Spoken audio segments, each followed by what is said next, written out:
મિત્રો આપણે આ નવું માઇક મગાવ્યું છે રેકોર્ડિંગ માટે. આમાં 3 પ્રકારના સાઉન્ડ આપણે રેકોર્ડિંગ કરી શકીએ. તમને સમજાવીશ.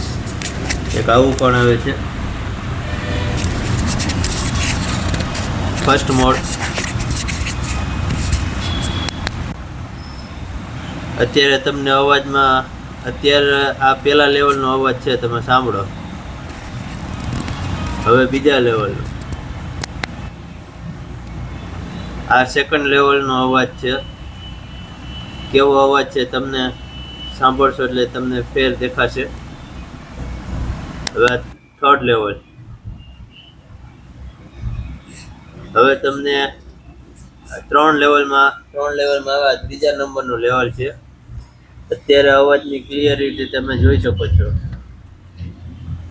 બહારનો નોઈઝ 0 થઈ જશે. તમે મોડ ચેન્જ એકવાર દબાવવાનો, પ્રેસ બટન 1 વાર, એટલે મોડ ચેન્જ થઈ જશે. આવી રીતે હોય છે. Thank you.